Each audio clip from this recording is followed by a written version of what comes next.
Welcome to the Football Show on PLZ Soccer's YouTube channel. We're across all our social media platforms as well. I'm Peter Martin. Alison McConnell is with me as we look ahead to a cup final weekend and of course a playoff to savour as well in the second leg between Ross County and Partick Thistle. We'll talk a wee bit about the news that's dominating the headlines in Scotland at the moment. And of course, if you want to interact, you can leave your messages on our YouTube channel. I want to say thank you to everyone who's supported PLZ Soccer over the season.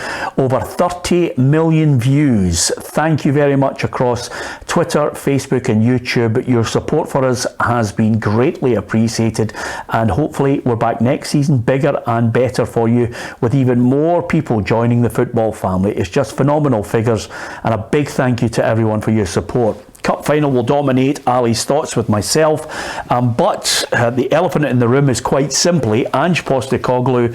Will he stay or will he go? He doesn't want to talk about it as far as the move to Tottenham Hotspur or not. This is what he had to say when pressed. Somebody else was favourite last week, wasn't he?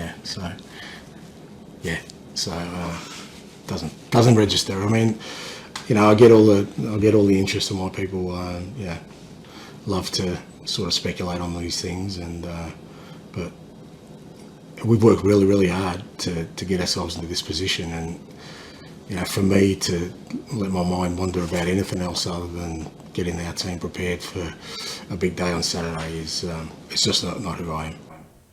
It's all about opinions on this programme. Does he stay or does he go?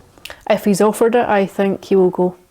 I don't think there's any ambiguity at all. I think what's not been said is probably as interesting as what's been said this week. You haven't had there's a really easy way to close this conversation down, and that's to say I'm in here for the long haul. I'm staying at Celtic. I think it's very understandable why he hasn't.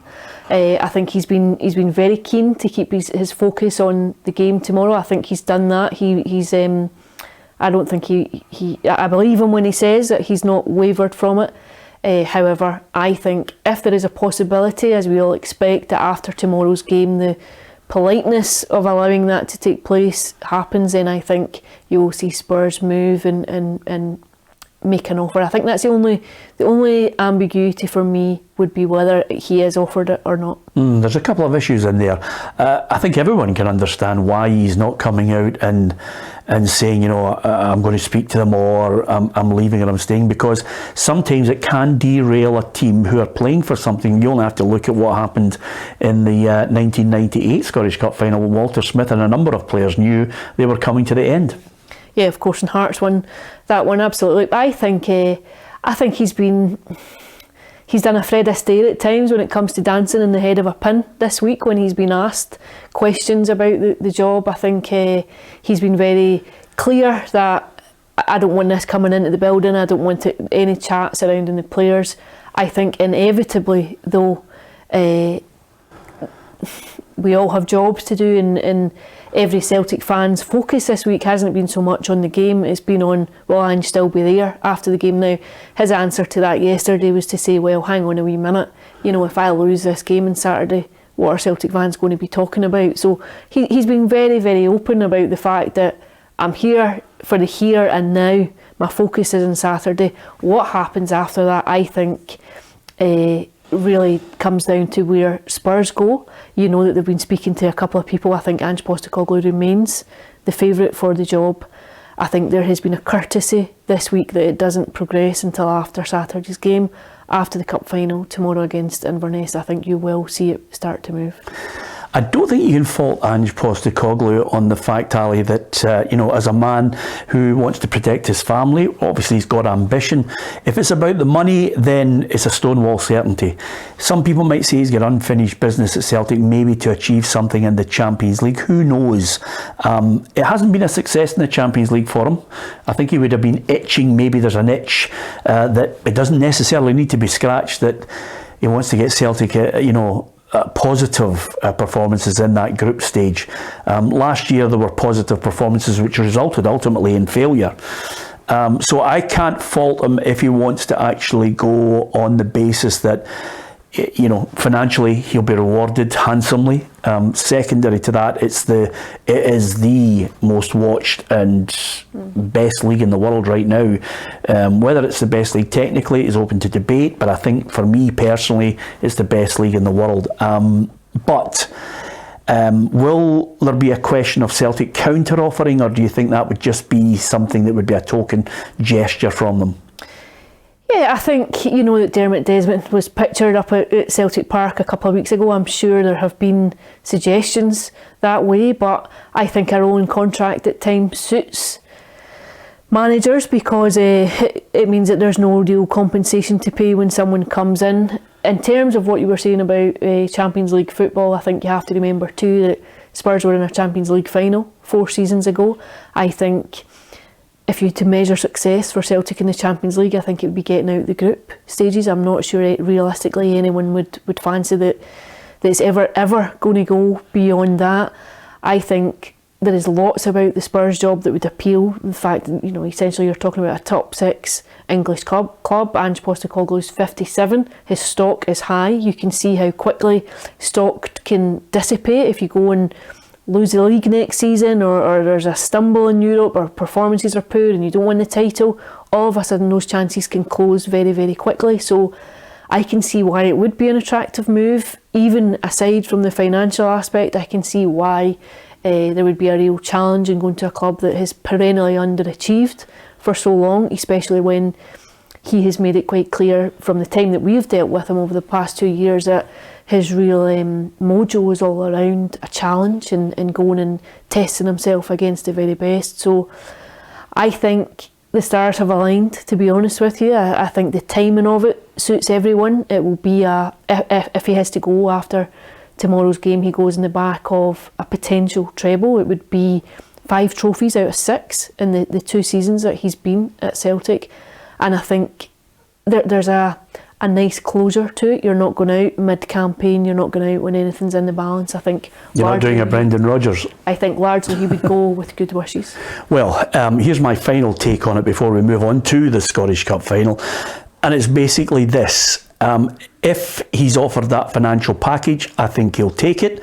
The only saving grace is I think he's joining a club with a meddling board, a board that at times does not back their manager. You mentioned the Champions League appeal. There is a great Champions League appeal because Tottenham would think that they could go quarters, semis, possibly another final.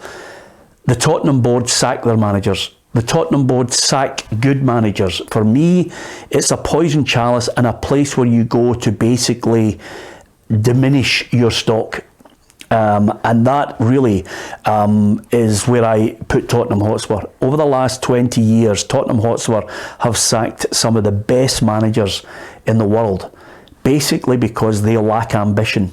And Daniel Levy and Joe Lewis are at the forefront of that. And the evidence is there. Now, whether Ange can buck that trend, if he goes and he takes it, good luck to him. I really hope he can do that. But I think eventually you get to a ceiling point where that board basically doesn't match your ambition. If Antonio Conte and even Tim Sherwood can put alarm bells up 10 years ago about what is lacking in a club that somehow seems to accept mediocrity and failure, and then sometimes when they get a very good manager that is asking them to take the next step and they don't, there are alarm bells there for me. Antonio Conte was a great manager and a manager that could have actually taken them onto another level, but they didn't want to match it. Jose Mourinho, like him or loathe him for his style, wins trophies, not at Tottenham. So if people say, well, we want a manager who plays the Tottenham way, what is the Tottenham way? The Tottenham way is a League Cup or an FA Cup maybe every odd 20 years, and 1 or 2 really good players that are never matched by the supporting cast. That's me being brutal about it. If you look Modric, if you look Gareth Bale, I can go back further, Gascoigne, I can go back to Hoddle. It is a club that hasn't won a league title since 1961. It is a club that feeds off the odd FA Cup run. The Champions League, they failed, but they played good football under Pochettino and ultimately sacked him. So I think if he does go, which I expect him to go, he's going to a club that I think at one point will not match his ambition, and they will derail what is a very good manager with a good stock, a good pedigree, but going to a club that at times doesn't know what it's like to become the absolute top club? I think, though, I've never met a player or a manager who didn't back themselves to go in where there's a mess, or to go in as number 2 and not say, I'm the guy to change it, I'm the guy to come in here to change the culture around the club, to change the mentality with this side. Your point about how Tottenham Hotspur play football, I think they'll enjoy watching Ange Postecoglou's team. I think it fits in to the ethos that Spurs fans would have of that club in terms of playing attacking football. I think he will back them to go into the top 4 in a very, very demanding league, and then we'll see where it goes, and then see where it goes from there. But I think I don't know how much his stock would fall. I think you have to gamble on yourself. I think you, as a manager, you want to go and test yourself in one of the best leagues, one of the most competitive leagues. I think you want to go and compete at the very top level week in, week out, and I think this is an opportunity to do it. Absolutely. You can give us your thoughts on it with Ange. Will he stay or will he go? Will he chase the ambition? Will he chase the money? Will he chase, as Alison rightly points out, that feeling that every manager has? They've got an ego. They can change. They can change the facts and, of course, the history of a club that's had some top drawer managers. Give us your thoughts on all those points that we've highlighted to you. What about this weekend? Well, Ange Postecoglou is concentrating on the Scottish Cup final. It's Celtic against Inverness Caledonian Thistle. Our reporters Kerry Pollock and Patrick Mullen have been on the trail of the two clubs. It's a Scottish Cup final on Saturday, and Inverness are preparing to head down to Hampden to take on the Premiership champions Celtic. They look to bring home their second Scottish Cup in under 8 years, and PLZ Soccer will be bringing you this preview ahead of the big game. We're going to need a bit of luck, and we're going to need top-notch performances from our players. Going to need my goalkeeper to have a good day. But factually, when I was at Queen of the South, when we played Rangers in the Scottish Cup final, we were 2-0 down at half-time. This competition is all about miracles, and they do happen. So we're going there with the mindset we can win the game.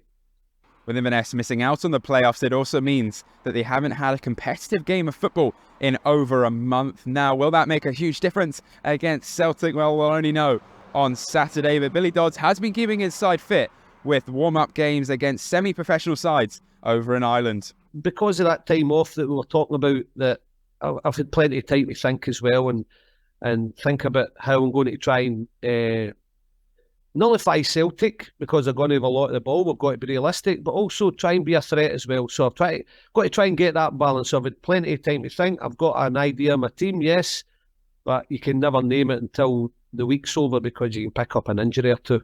Inverness head into Saturday's final as the heavy underdogs. Odds of up to 17-1 are being given out by the bookies. But will Billy Dodds' side overcome the odds and bring home that famous Scottish Cup trophy? I don't want to go to Hampden and sit there in the shape and hope for a fluke over 90 minutes or longer, and I'm sat back and we've defended on our own line. Celtic might force you back for long periods, yes. I want to try and be a threat as well. So that's the kind of things we've been working on. But we know it's going to be difficult. We know the machine that we're facing. But is it doable? Percentage-wise, not very high, but is it doable? Absolutely. Celtic are now heading towards their first domestic treble with Ange Postecoglou at the helm, and despite going up against Inverness from the Championship, the Aussie maintains his side have to be at their very best come this weekend.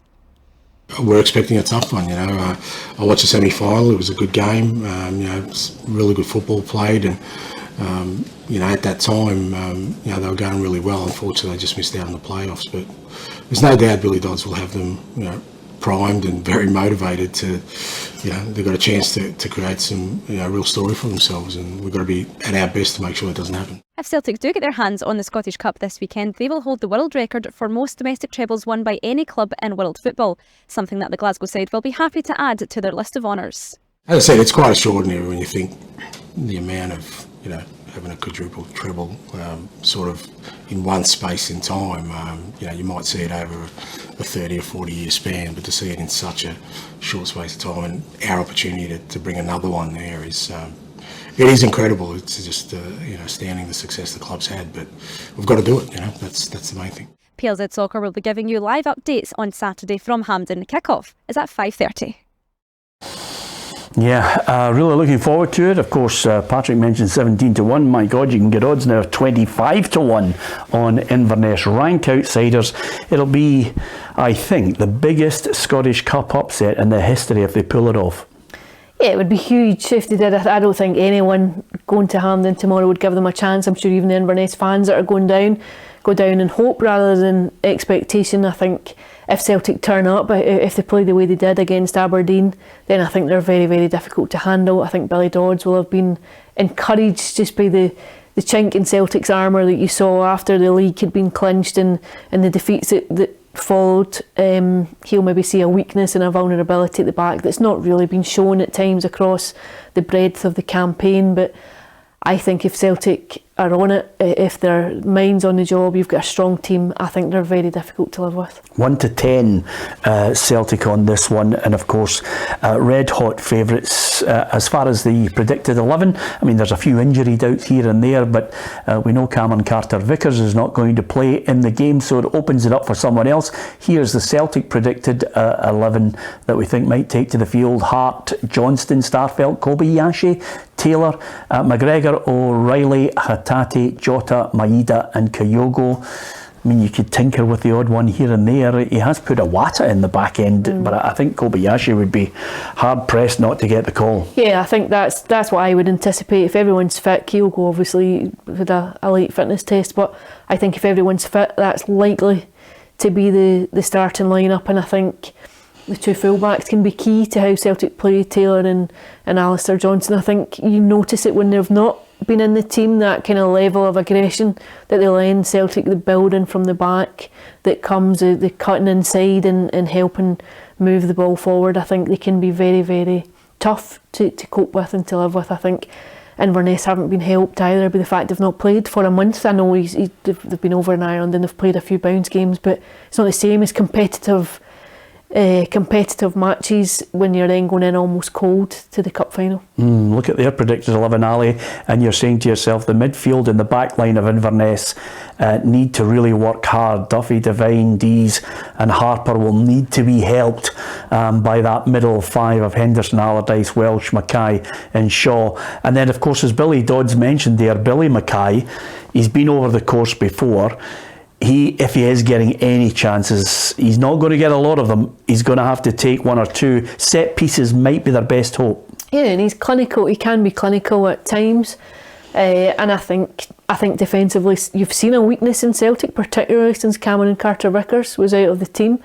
So I'm sure Billy Dodds and his squad will have watched on repeat some of the goals that Celtic have conceded across the last few weeks, and I'll be saying if there's anywhere to go, it's there. And I would agree with you. I think the odd set piece that they get, they'll be looking to make sure that they cause as many problems for Celtic as possible. Yeah, the majority of fans inside Hampden will be Celtic fans. Of course, Inverness Caledonian Thistle responded big time to the ticket sales. Maybe not as many as some had predicted, but I think Billy Dodds was talking about not only being delighted at the backing that his side will have, but of course, you know, the strain on the fans who have to make that journey from Inverness at such a late kick-off time.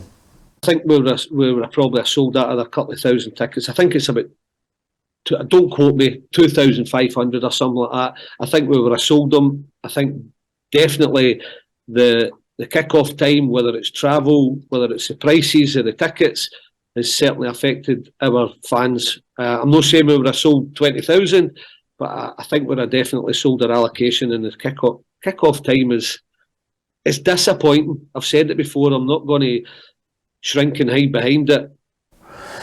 Yeah, we've all had a say on the kick-off time. I don't think Inverness Caledonian Thistle could be criticised in any way, the club or their fans. They've taken up what they've taken up in very difficult economic circumstances, and of course the travel alone has put a tremendous pressure on them. However many are there, good luck to them. If they are able to say, I was there when Super Cali once again go ballistic, they'll remember it forever and a day. Absolutely, and I think the 5:30 kick-off time is just, you know, I think it makes it very difficult for people to get down, to get back. I think that's prohibitive too when it comes to selling tickets, but I would agree with you. I think if there's a shock on the cards, and Inverness have done it before, semi-final, Ronnie Dylas' team came a cropper against Inverness too. when it comes down to it, football's 11 against 11. I don't think anyone would anticipate it. There's no real evidence to suggest it's going to happen, but if you're Inverness, there's a grain of hope there that you're hanging on to just going into the game. They could be the only team beaten in the Scottish Cup and still win it. What a strange situation that is, isn't it? All because of a technicality that one of their backroom team picked up on. Yeah, I think sometimes then you maybe think it's fated. I think sometimes you maybe think your name might be on the trophy when you have a scenario like that. But I think for the Inverness fans, it's an opportunity, it's a day out, it's a cup final. I'm sure Billy Dodds won't want his players falling into that trap to think, we've got here, let's just enjoy it. We want to make it as competitive as possible for as long as possible. The last thing you would want to do in Inverness's shoes is concede early, and all of a sudden, you're trying to stop Celtic running over the top of you. Okay, and with that in mind, Ali, it's prediction time, and I can only see one ultimate result for this one. I think Celtic are going to win it 4-0 minimum. I'm going to say 3-0. Okay, that's our prediction. What about yourself? Give us your thoughts on it right across our social media. We'd love to hear your thoughts on how you think the Scottish Cup final is going to go. Is it going to be a big shock? Will Inverness Caledonian Thistle provide the ultimate shock and stop Ange Postecoglou winning the treble? It could be his last game in charge of Celtic, and what a way to go out if he delivers a treble. And of course, as has been mentioned in our previous packages, yet another treble for Celtic if they defeat Inverness Caledonian Thistle. Incredible. Give us your thoughts on that, the cup final, and of course right across all our social media we'll have not only up-to-date information on the cup final as it unfolds, but we'll get the reaction from the managers and players at the end of the game as well, and that'll be all across PLZ Soccer's social media. So from the cup final, just a couple of things I want to get your thoughts in before we go, Ali. Partick Thistle 2, Ross County 0. Fitzpatrick and Graham scored the goals. Graham's was an absolute cracker. Felt sorry for Dylan Smith picking up a red card. It put them on the back foot as well. It's just and I think it was a red card, but I had a lot of sympathy for him too. I think that's a very harsh lesson to learn when the stakes are so high. I think it just shows you where Ross County are this season, though, that they've been reliant on young players coming in too. There's not been a huge amount of depth there. However, I thought Thistle were well worthy of the 2-0. I think they would have been really much more comfortable had that last one, the effort that the goalkeeper palmed onto the bar had gone in. I think 3-0 is a very different scoreline from 2 when you're going up. It's just an awkward one ahead of a second leg, and you do wonder what kind of response that Ross County will have on their own patch. And of course, it's all about desire. Chris Doolan reckons his side have the desire in spades. Yeah, for me, you only have to speak to them as a group, and you realise that there's a real, you look in their eyes, they're desperate to be in the Premiership. They've got a one-track mind, and that's what we've tried to instill. We've tried to instill a winning mentality, build a winning environment, and winning breeds winning. I say that all the time, but it becomes a habit, and it's a habit that's hard to break. But likewise, if you're losing games, it's a hard habit to break that as well. Well, there's no doubt they are on the up, and they're playing some good football as well. So momentum is with them. 2-0, as you say, is dicey. As far as Ross County are concerned, Malky Mackay knows this has still got a bit to go, and 2-0 is still retrievable. That then gives us a mountain to climb at that point. Thistle's tails are obviously up. So as far as we're concerned, we lost the goal just on half time, and I spoke to the boys at half time, and basically the challenge was to make sure we come out of here at 2. I was also not wanting us to sink in and sit in our own penalty box, because that would have been carnage. Carnage indeed. 2-0, I think it's still alive. My gut feeling on this one is that Ross County are more than capable of scoring 2 goals, but I think Thistle will get 1, and that will be enough. Next goal is interesting. Whoever claims the next goal really puts the tie in the balance. If it's Thistle, I think it becomes, very straightforward. I think if Ross County pull one back, it becomes a real test of character for Thistle. What you would say is they look very confident. They look very assured. They've scored a lot of goals across these playoffs. Ross County, it's a different situation. You're down fighting for your lives. There's a very different mentality and atmosphere around the squad. So yeah, the first half, the first 20 minutes of that game, I think will be fairly intriguing on Sunday afternoon. Thistle or Ross County? I want to say Thistle. Yep, I'm going to go with the Jags as well. Small matter of an English FA Cup final, Ali, 23-4 Man United, 5-9 Man City. Is this stage number 2 of what ultimately would be a treble for Pep Guardiola? I think I'm inclined to think that way. Mm-hmm. Yeah, I'm going for City as well. I just can't see anybody stopping them, and I even look at the Champions League and I think they're going to win the treble. Do you? Yes. Yeah, I think Haaland is just so hard to, as a team. They're obviously very difficult to play against and to stop. But I think when you have someone as potent as that and just as powerful and such a figurehead stopping him, and maybe Steve Clarke might want to look away now. But I just think he's a handful. When you've got that, you're always going to be a threat. It's not a good way to finish the season, Ali, agreeing with you on everything. I really wanted to pick a fight with you today, but it just didn't materialise. Let's pick a fight with you now, because last season you were the champion on the predictor. This season it's finished with Ruffy winning the title, would you believe?